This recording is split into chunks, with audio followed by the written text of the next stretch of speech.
उनको नियमित क्यों नहीं कर सकते हो? पहले भी आपने एडाक पे पंचायत कर्मी, गुरुजी और अतिथि जो काम करते थे। हेलो नमस्कार, मेरा नंबर चैनल में आपका स्वागत। हम आपको बहुत ही महत्वपूर्ण जानकारी देने वाले हैं। अतिथि शिक्षक, आउटसोर्स संविदा कर्मी, दैनिक वेतनभोगी, अंशकालीन, उनका कहना है जो जहां कार्य कर रहा वहीं पे उसी पद पे इनको नियमित किया जाए, क्योंकि ये वर्षों से सेवा दे रहे हैं, इनको वहीं पे नियमित किया जाए। और ये नियमितीकरण के योग्य हैं, सभी योग्यता रखते हैं, वर्षों का अनुभव, इसलिए इनका नियमितीकरण किया जाना चाहिए। शासन की ओर से मांग कर रहे हैं शासन से कि जल्द से जल्द इनका नियमितीकरण किया जाए। तो मैं पूरी विस्तार से जानकारी देने वाला हूँ। बीजेपी का क्या कहना है, कांग्रेस का क्या कहना है, कांग्रेस प्रवक्ता का, और इनका आउटसोर्स संविदा कर्मी, अंशकालीन अतिथियों का क्या कहना है, इनके प्रदेश अध्यक्ष को की लाइव वार्ता में सुनाने वाला हूँ। नेशनल मीडिया का क्या कहना है।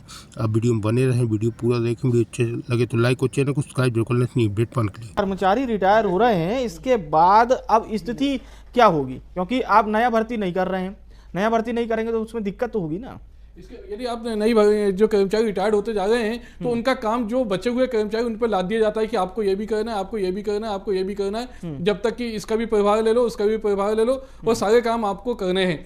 इसके बाद दो संविदा कर्मचारी जो हैं उनको आधा वेतन दिया जाता है, नियमित कर्मचारी को पूरा वेतन दिया जाता है। 50% आरक्षण की बात नहीं, पहले से ही इतनी ये लोग परेशानी में हैं और ऊपर से आप इनको अगर नौकरी से हटा देंगे तो फिर ये करेंगे क्या? ये बड़ा सवाल है। देखिए, आउटसोर्सिंग प्रथा जो है, आउटसोर्सिंग प्रथा एक बंधुआ मजदूरी और शोषण की प्रथा है।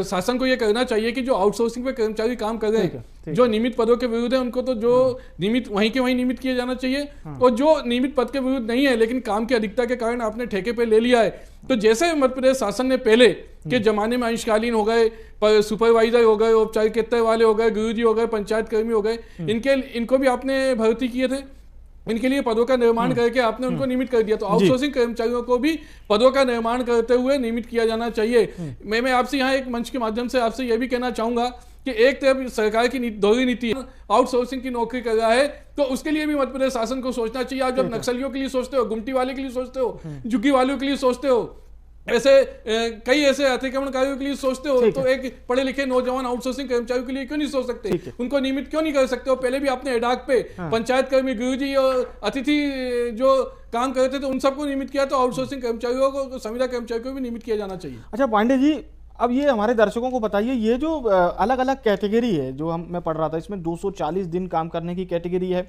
जाहिर सी बात है, ये समझ में आ रहा है कि इन्हें 240 दिन का वेतन मिलेगा। ये जो ठेका प्रथा है, इसमें बहुत बार गंभीर आरोप भी लगते हैं कि कर्मचारी को पूरा वेतन नहीं मिलता। इसका क्या कुछ लिखित में बॉन्ड रहता है, या फिर ये सिर्फ सरकार की तरफ से जो एक ठेका कंपनी होती है उसके साथ एक बॉन्ड के तौर पर हम कह सके, यानी पता ही नहीं होता है कि कौन कर्मचारी वहां पर लिखित में काम कर रहा है या नहीं? ऐसा कुछ है क्या?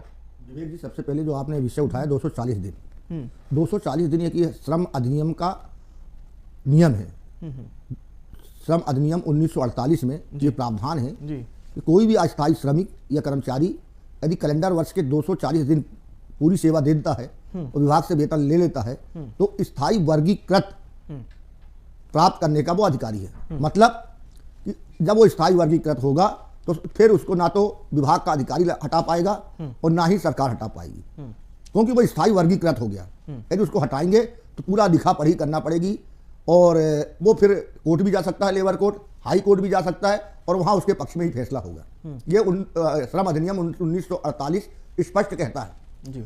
उसको भी खत्म करने का प्लान सरकार ने बना लिया है। अस्थायी श्रमिक वही है 240 दिन वाला। और ठेका श्रमिक मतलब ठेकेदार श्रमिक लगा के विभाग चलाएगा तो सरकार और अधिकारियों के कहने पे काम करेगा, अधिकारियों को वो कमीशन देगा और सरकार की मर्जी के अनुसार जो मजदूर श्रमिक अस्थायी कर्मचारी होगा उसका शोषण करके उससे काम कराएगा। अभी नियम है कि 8 घंटे नौकरी कराना है, फिर ठेका प्रथा लागू होगी, ठेकेदार लगाएगा तो वो 10 घंटे भी कराएगा, 12 घंटे भी कराएगा, 15 घंटे भी कराएगा, रात में भी नौकरी कराएगा। तब अधिकारी कर्मचारी ना तो लड़ पाएगा क्योंकि उसको अपनी नौकरी की चिंता होगी, उसको अपने वेतन की चिंता होगी। और ये आर्डर लागू होने के बाद ना नौकरी की गारंटी है, ना वेतन की है, ना रेगुलर की है, और यह लागू हो गया तो केवल कर्मचारी और उसके परिवार के बच्चों का भविष्य अंधकार की ओर जा रहा है। सरकार निजीकरण लागू हो रही है। मैं बीएसटीवी पे प्रमाण से कह रहा हूं, तो आप देख लेना विवेक जी, 2027 तक सरकार यदि निजीकरण नहीं लागू कर दी। अब आप ये मैं आपसे पूछना चाहता हूं, आप किसी सरकार के प्रतिनिधि से पूछिएगा कि आखिर सरकार को यह आदेश जारी करने की जरूरत क्या पड़ी? इससे क्या किसी कर्मचारी का फायदा है? नहीं है, टोटल सरकार का फायदा है। और इस आदेश के जारी करने के समय विवेक जी, ना तो सरकार ने कर्मचारी प्रतिनिधियों से बात करी, ना वो केडर के कर्मचारियों से बात करी, ना कर्मचारी संघों से बात करी, और सरकार ने चुपचाप नौकरशाही के बनाए हुए नहीं, मतलब क्या यही पूरे मामले को समझा जाए कि भाई जीएडी के जो अधिकारी होंगे उन्होंने रिपोर्ट तैयार की और वो सरकार के सामने रख दी और फिर उसे कैबिनेट में पढ़ दिया गया और वहां से पारित कर दिया गया? जीएडी भर के नहीं, फाइनेंस के भी, सभी फाइनेंस, अच्छा, जीएडी, वित्त विभाग ने और चीफ सेक्रेटरी, हाँ, इनने मिलकर खाका तैयार किया और चुपचाप कैबिनेट में रख के कैबिनेट की मोहर लगवा दी और ये सर्कुलर जारी कर दी। तो अभी इन्होंने ये बताया है कि अगर ये 3 लाख कर्मचारियों का भविष्य संकट में करेंगे तो फिर बैलेंस कैसे किया जाएगा, इनके काम को कौन करेगा? जैसे कि आप कह रहे हैं कि भाई ये डबल काम कर रहे हैं, अतिरिक्त समय दे रहे हैं, छुट्टी के दिन जा रहे हैं, इन्हें वेतन कम मिल रहा है, तो फिर इनका काम करेगा कौन? ठेकेदार करेगा, ठेकेदार करवाएगा, मशीन करेगी, ठेकेदार की जो एजेंसी है वो करेगी। और सरकार यही चाह रही है। सरकार तो पूरा का पूरा काम अडानी और अंबानी को देना चाहती है। ऐसे जो ठेकेदार हैं वो सरकार पे हायर कर लेंगे और विभाग ठेकेदार चलाएंगे और केवल उनके सरकार के नुमाइंदे अधिकारी बैठेंगे। राठौर जी का रुख करते हैं। राठौर जी, नई भर्तियां इस वक्त कैसे चल रही हैं? क्या नई भर्तियां जो एग्जीक्यूट हो रही है, पीएससी को हम छोड़ दें, पीएससी में बहुत कम भर्तियां होती हैं, बहुत कम पद होते हैं, बाकी पद कैसे भरे जा रहे हैं? देखिए, कम से कम 2 से 2.5 लाख पद खाली पड़े हुए हैं। शने भर्ती हो गई है, लेकिन जो भर्ती की प्रक्रिया बड़ी धीमी गति से चल गई है। वो भर्ती तो आप कर रहे हो, मेरा ये कहना है कि जो भर्ती आप कर रहे हो वो ठीक है, लेकिन जो पहले से उन पदों पे काम कर रहे हैं उनको उनकी रोजी रोटी छीनना अनुचित है। आप जो नियमित भर्ती कर रहे हैं उनको उन पदों पे आरक्षण दिया जाना चाहिए, क्योंकि जो पहले से काम कर रहे हैं, चाहे वो आउटसोर्सिंग कर्मचारी हो, संविदा कर्मचारी, उनको उसका शासकीय काम का अनुभव है। आप वहां व्यवस्था लागू करो ना। जब आप गुमटी वालों को गुमटी की पक्के मकान की पक्की दुकान की आवश्यक वो करते हो, झुग्गी वालों को पक्के मकान देते हो, तो जो सरकारी कर्मचारी पहले से काम कर रहा है, चाहे वो आउटसोर्सिंग पे चाहे संविदा पे हो, तो उसकी व्यवस्था उस नौकरी में क्यों नहीं की जा सकती? जब आप नक्सलियों को दे सकते हो पक्की नौकरी, जब आप पक्के मकान अतिक्रमणकारियों को दे सकते हो, तो जो पढ़ा लिखा नौजवान है, अब आगे आप लोग क्या करेंगे? क्योंकि अब ये सामने तो सब बातें आ चुकी है, अब आगे की राह क्या है?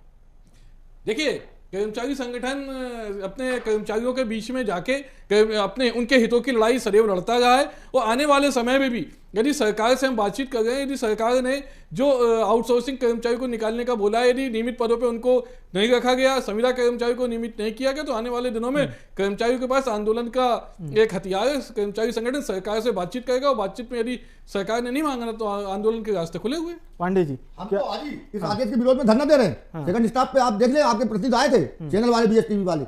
हम तो आज ध्यानाकर्षण धरना दे रहे हैं, सरकार को चेता रहे हैं, सरकार चेत जाए जी, सरकार बिल्कुल होश में आ जाए। बीच का रास्ता क्या निकाला जा सकता है? बीच का रास्ता सरकार को इस आर्डर पर पुनर्विचार करना चाहिए। स्थायी कर्मी, दैनिक वेतनभोगी कर्मचारी हो, अंशकालीन कर्मचारी हो, कार्यभारित हो, आकस्मिक निधि हो, संविदा हो या आउटसोर्स हो, उनके अंधकार भविष्य को उजाल में लाने का निर्णय लेना चाहिए।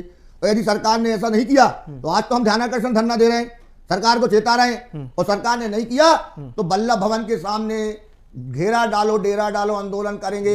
नए साल में नया वर्ष नहीं मनाएंगे, सरकार के सामने ईंट का जवाब पत्थर से देंगे, जरूरत पड़ी तो अनिश्चितकालीन आंदोलन करेंगे, धरना करेंगे। पर आप लोग अगर हड़ताल पे जाएंगे तो फिर काम वगैरह भी तो रुक जाएगा। बिल्कुल, 2026 में हड़ताल बहुत जरूरी है।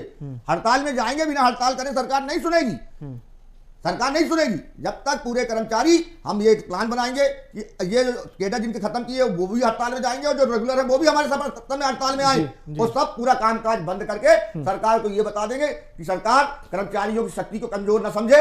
यदि सरकार कमजोर समझ रही है तो कर्मचारी के बिना सरकार का कामकाज नहीं चलेगा, सरकार की योजना नहीं चलेगी, क्योंकि कर्मचारी सरकार की रीढ़ की हड्डी है। उसकी उपेक्षा करना सरकार बंद करे, नौकरशाही की कर्मचारी विरोधी नीति लागू न करे, इससे नहीं तो अच्छा, किसी तरह का भेदभाव भी क्या महसूस करते हैं आउटसोर्स कर्मचारी कि भाई जो नियमित हैं उनके साथ में तालमेल में किसी प्रकार का भेदभाव होता है? बहुत बड़ा भेदभाव होता है जी। आउटसोर्स कर्मचारी को रेगुलर कर्मचारी और अधिकारी द्वयम दर्जे का कर्मचारी मानता है।